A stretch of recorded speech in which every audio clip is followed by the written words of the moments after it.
America పరిస్థితి ఎలా ఉందో తెలుసా? ఊపిరాడనట్టుగా ఉంది. చైనాలో పొగబెడితే ఇప్పుడు అమెరికాలో పరిస్థితి అలాగే ఉంది, ఊపిరాడిన పరిస్థితి. ఎస్సీఓ సదస్సులో భారత్, చైనా, రష్యా దోస్తీ కట్టడంతో ఇప్పుడు అగ్రరాజ్యాధిపతి డొనాల్డ్ ట్రంప్కు ఎక్కడో కాలినట్టుగా అయిందనే చర్చ జరుగుతోంది. అసలు ఆయన కడుపు మంటకు కారణం ఏంటి? ఆ మంటతో ఆయన చేసిన వ్యాఖ్యలేంటి ఇప్పుడు చూద్దాం. చైనా వేదికగా ఎస్సీఓ సదస్సు జరిగింది. ఇందులో భారత ప్రధానమంత్రి నరేంద్ర మోదీ, రష్యా అధ్యక్షుడు పుతిన్, చైనా అధ్యక్షుడు జిన్పింగ్ కలిసి ఉన్న ఫోటోలు, వీడియోలు ఇప్పుడు వైరల్ గా మారాయి. ఇప్పుడు ఈ ఫోటోలు టాక్ ఆఫ్ ది వరల్డ్ గా మారాయనే చెప్పాలి. కానీ అగ్రరాజ్య అధిపతి డొనాల్డ్ ట్రంప్ మాత్రం ఈ భేటీపై అగ్గి మీద గుగ్గిలమవుతున్నారు. ట్రంప్ తో పాటు ఆయన కార్యవర్గం కూడా ఇప్పుడు ఎస్సీఓ సదస్సుపై తమ అక్కసు వెళ్లగక్కుతున్నారు.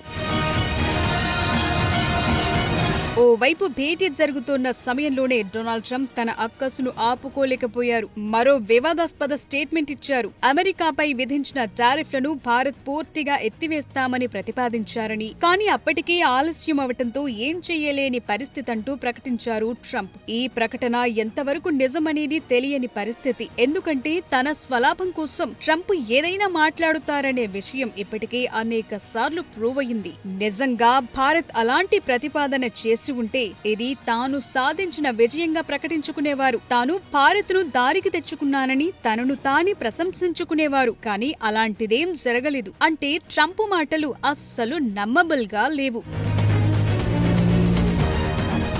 ట్రంప్ ఇలా ఉంటే ఆయన వాణిజ్య సలహాదారు పీటర్ నవారో మరోసారి భారత్ పై అటాక్ చేశారు. భారత అంతర్గత విషయాలను ప్రస్తావించారు. భారత్ లో కులతత్వం ఉందనే అర్థం వచ్చేలా వ్యాఖ్యలు చేశారు. అంతేకాదు రష్యా నుంచి కొంటున్న చమురుతో భారత్ లో ఓ వర్గమే లబ్ధి పొందుతోందని, భారత ప్రజల్లో లేనిపోని అనుమానాలను లేవనెత్తే ప్రయత్నం చేశారు. అంతేకాదు పుతిన్, జిన్పింగ్ తో మోదీ చేతులు కలపడం విడ్డూరంగా ఉందంటూ వ్యాఖ్యానించారు నవారో. ఈ కడుపు మంట ఇక్కడితో ఆగలేదు. America treasury secretary Scott Besant కూడా తన వంతు అక్కసును వెళ్లగక్కారు. అసలు ఎస్సీఓ సదస్సు మొత్తం పెద్ద డ్రామాలా ఉందన్నారు. ఉక్రెయిన్ యుద్ధాన్ని మరింత పెంచేలా ఈ చర్యలున్నాయంటూ మళ్లీ యుద్ధానికి లింక్ చేసే ప్రయత్నం చేశారు. ఇలాంటి వివాదాస్పద వ్యాఖ్యలు చేస్తూనే భారత్, అమెరికా బంధం బలమైందంటూ చెప్పుకొచ్చారు. మొత్తానికే ట్రంప్ పుణ్యమా అని ఈ మూడు దేశాల మధ్య బంధం మరింత బలపడింది. దీంతో చైనా మరిన్ని కీలక వ్యాఖ్యలు చేసింది. ప్రపంచాన్ని శాసించే సరికొత్త శక్తి ఉద్భవించిందని ప్రకటించింది. అంటే అమెరికా పెత్తనానికి చెక్ పెట్టే చర్యలు మొదలయ్యాయని సందేశమిచ్చింది.